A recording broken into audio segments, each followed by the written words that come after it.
Jorilla was like, hey, can we keep this short this time? And I'm like, you say that every recording and we keep going on and on. No. I mean, it was just supposed to be one video, and then, like, we talked about Rocco for too long. And now we're on to part 2.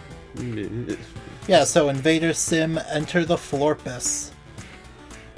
What's a Florpus, you may ask? Watch the episode, or special. Because spoilers are coming in this video. Warning, warning, warning. So yeah, this is part 2, by the way. If you haven't seen part 1, where we primarily talk about Rocco, go watch that one. And now we're going to be talking about Enter the Florpus. It's actually not Enter the Florpus. I'm sorry. This is Dib's Bizarre Adventure. Dib Stardust Crusaders. Dib will kill. Dib will dib. I guess just to start off this discussion, compared to Rocco, Rocco felt more like a extended episode of like the regular show, while Invader Zim Enter the Florpus feels more like a TV movie sort of deal, where like the stakes are higher and, you know, it does feel like a more grand experience. Yeah, it feels more grand, and it also, like, it doesn't feel theatrical. It feels more like it's... Well, like I said, it feels more like a TV movie. Yeah. But... like the Ed N.A. movie, Big Picture Show, or Operation Zero with Kids Next Door, or... It feels like Teen Titans Go, the movie, type special. Well, I was just saying TV movie. Technically, Teen Titans Go is theatrical, which contradicts what you just said, you Florpus. I know, I'm just saying for a more new age thing that, like, our possible kid viewers mostly are watching. Before we get into, like, plot and stuff, I just have to say the special looks amazing. It really does. And then they also do, like, what Gravity Falls did at the ending of their Weird Mageddon, where... Oh, yeah, at the end it has, like, a bunch of style shifts. Yeah, because they're going into the Florpus, and which is like a reality-bending wormhole, black hole thing. Yeah, that was fun. But just overall, the visuals look great. Like, the show had a much more darker and sharper look to it, but this one has a lot more, like, fluorescent colors, and just, like, a lot of the nighttime scenes alone look really good. And just, like, space scenes and stuff. A majority of the movie has Earth transported to, like, a different section of space. And, like, all the backgrounds and shit look really impressive. And the animation is vastly improved because... I wouldn't say that specifically. Well, I mainly say that just because of, first of all, it's a theatrical, so of course they're going to focus more on it, but also because of it being digital, it's a lot easier to manipulate and move things around. Well, I'm not going to say it's a bad thing, but just sort of like a weird thing is that the movie sort of flip-flops between having, like, hand-drawn animation and, like, rigged character animation. So you can definitely notice when the styles change. And there was some technical issues that happened in at least one scene that, Rebel Taxi goes over. Yeah. So, that's a thing, but regardless, it's still an amazing movie. I can go over some animation hiccups. But overall, the movie looks amazing. And, like, it still had the same humor from the original show. I was afraid... If not better. I was afraid that, like, a lot of, like, the jokes that are, like, primarily yelling and shit would, like, be grating, but surprisingly, they weren't. I know our friend Roy LaCroix... Not just Roy. He didn't like the original series, but loved this special. Yeah. So, and... Which I'm surprised to hear that, since the special feels like it has a lot of the same humor. It does, but it's a lot, like, more to... It's a lot better quality of its humor, and it's not, like, being rushed, you know? Yeah. To be made, so, like, they use the humor at its finest. Yeah. Yeah, and also there's actual story. Yeah. I guess the story this time around is that Zim has been missing in action for, like, who knows how long. Mm-hmm. And Dib has become obsessed with trying to, monitor his place and see if he returns. So he becomes a Redditor, like, what is it, Rocco? He becomes a melee player. He becomes a melee player and a Redditor. So he essentially becomes a chair. Yeah. That's the joke. That's the joke. He's basically a chair. And Zim becomes a toilet. Not gonna lie, my favorite character throughout this entire thing was Gaz. She's too good for all of this shit. Yeah. You know what was the best episode of OG Invader Zim? The Game Slave episode? Yeah, and that was mainly her story. Yeah. So the main plot of the story is that Zim successfully planned It's off out... the wall. That, in short, it's off the wall. So, Zim's phase 1 was to sort of like... get Dib off his ass. With mind tricks of just being off the grid for years. And now he's into phase 2, which he forgot. Which leads him into a depression because he finds out that the Tallists, who are totally fucking, by the way, don't give two shits about him. Yeah, like, they're going in a straight line. Yeah. For conquering worlds, and Zim is super far away and not even in that line. One of the Tallists has the same voice actor as Pleakley. Yeah. Where's Jumba though? But yeah, So his plan for phase 2 now is to hijack Dr. Membrane's, like... Oh wait, no. Let's explain how he got to phase 2. So basically, he is in this depression and stuff like that. And Dib goes to catch him, and he's like, whatever. Whatever. And then Dib's like, hey, I can hijack my dad's Nintendo Direct and show everyone the Alien. Don't you want to see the Alien? He's just like, and he's just like, whatever, I have nothing else to do with my life, am I right? And before that, Dr. Membrane was like, quit your shit, Dib. You can't run to Area 51 like that. I'm not gonna go to the hospital when you get shot, Dib. I'm not. Plus, like, Dr. Membrane in this movie was great. Like, at the beginning, he's like, oh, like, Dib just believes in aliens when he's a kid, and I used to believe that sharks were my friend. I learned, though. Fucking takes off the glove, and it's like a totally mechanical arm. Yeah. And basically, what's Dib's father's name? Dr. Membrane. Yeah, Dr. Membrane, like, was trying to make, like, basically, like, a smart gauntlet. Yeah, like a smart gauntlet that could harness children's energy to make world peace. Yeah, and so Zim instead puts, like, some goo upgrade enhancement, takes over the Nintendo Direct.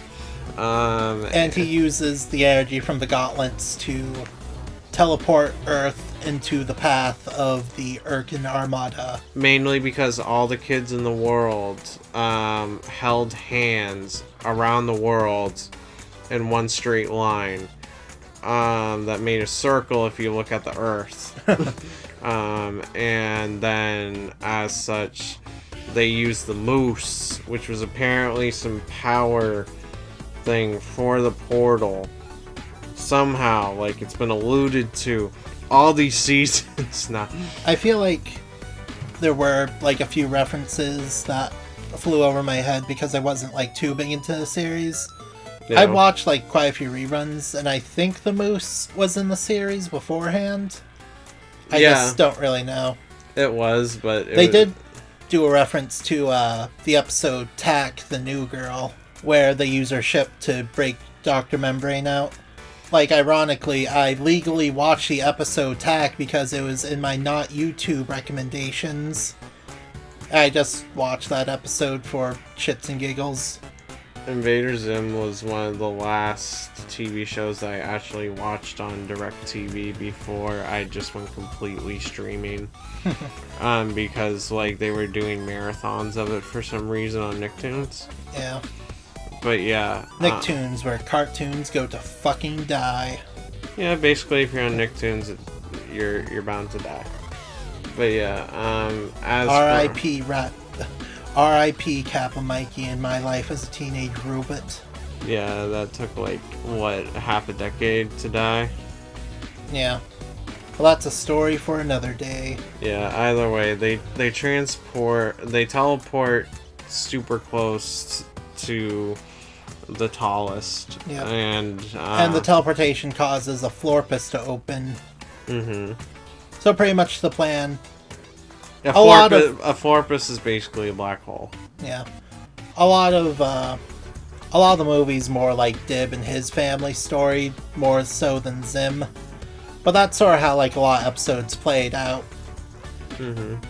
Like Invader Zim was a very Dib-centric show, if you look back on it. He's basically the main character. It's like looking back at Pirates of the Caribbean and you think that the main character is Jack Sparrow, but in reality it was that one guy that got that girl or whatever.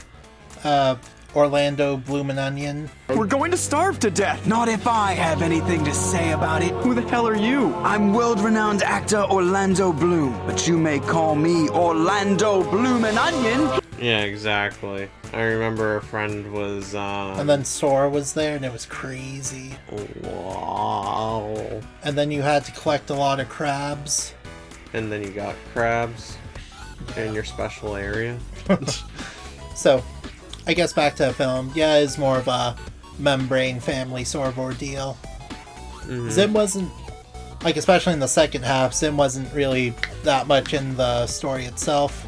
Right. But yeah, since this is more of like a TV movie, like, the stakes were much higher. And like, even though there were episodes of Invader Zim where the entire Earth was in peril, it didn't have like the same tension as like the movie had. And there was just like a lot of great scenes, especially in the second half. And there was a lot more emotion to it than we ever would have thought in an Invader Zim movie. They had like a pinch of it, but not enough to like really make it worthwhile. I thought it would have been cool if like Dib as dad sort of had, you know, at least like a genuine moment, especially since throughout the entire series he's been MIA in Dib's life. So daddy issues. They do have genuine moments. Well, in the movie itself, but not much in the TV show. Mm. I mean, just one of the episodes was him going through, like, a fucking gauntlet just to see him. Either way, it was just a great movie, regardless. Yeah. And, like, a lot of the action scenes in the second half were really well done. Mm. They break, just to finish off the plot, oh, I guess another big plot point is that they replaced Dr. Membrane with, a fish daddy. Yeah, Clembrain, I think they call him. He's apparently supposed to be a clone, but looks nothing like him other than the hair. Yeah. I guess Dib has two dads now.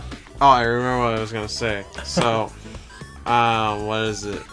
I agree with Critical, Penguin 0Z or whatever. Penguin Zeros. Yeah, there you go. And I think Rebel Taxi also said this too, where because the humor is more like yelling in your face and everything, like very loud, all that, I agree with them that like I feel like Invader Zim being rebooted would really work because a lot of internet humor today is like really loud. Really loud. Like you can yelling. scream and that could be a punchline to a joke. Hey, what do you got there, Peter? Rice cakes? Never had one, but somebody told me this is a really good way to start your diet.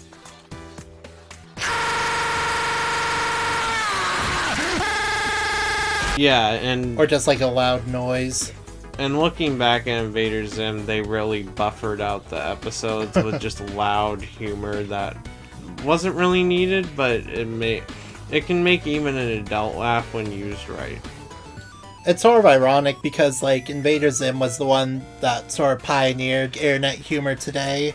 Yeah. Like, especially the little random shit. And now it circles back to... I think it's just kind of funny. Because, like, back in the day it started that sort of trend. And now we loop back to everyone enjoying it again because that's what's funny again. Right.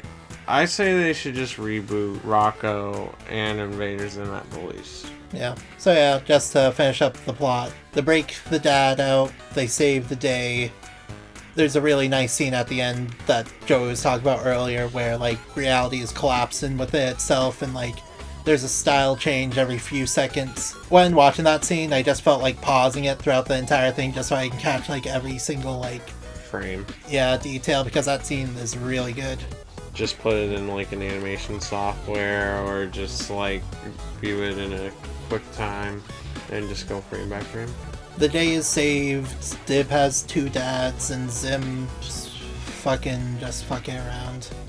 Yep. He stole the very important poodle. Oh, no. Like the clown dog. Oh, no. But yeah, either way, conclusions for both as, like, just a random Netflix phenomenon. New Nickelodeon Netflix, 4th word that begins with N to make a good alliteration. So just final thoughts, what did you think overall? I feel like they should do it more often, not because, like, we need reboots, but just because I feel like with reboots, you can actually, like, improve upon the ideas. I think going to Netflix was the best idea for, at least, like, in Rocco's case. Yeah, because I said earlier that I would elaborate more on this, but I feel like the biggest reason why Rocco was in such publishing hell for so long was because of the fact that Rachel Bighead exists and they want to do more of a trans message this time around. right. Because there's no way that they will have let that fly on TV. Like, maybe if it was like a background thing, people won't... Well, the people in, like, the big seats that work on Nickelodeon won't care. But since it was, like, an integral plot of the story, and it was a part of the story from, like, the very beginning, they couldn't just change it. So I think there was a lot of back and forth until there was an agreement to put on Netflix where there was no real standards and practices. Because Netflix is now basically YouTube on steroids as far as production values go. Yeah, I guess. And also just, I don't know, I feel like a lot of the audience has now, like, switched over to Netflix because... Well, obviously, most people have Netflix at this point. Yeah, while kids are still ingesting, like, oh, here, watch the Cartoon Network app, you get to watch certain episodes for free with many ads. Please play our games. Please buy the Cartoon Network arcade app. Please, We're desperate. Please subscribe to our YouTube so we can get a little bit of revenue. Anyway, overall, I think both of these are really great specials for their own right. I feel like both of them are open enough where they can continue stuff like Invader Zim and Rocco and just be sort of seamless.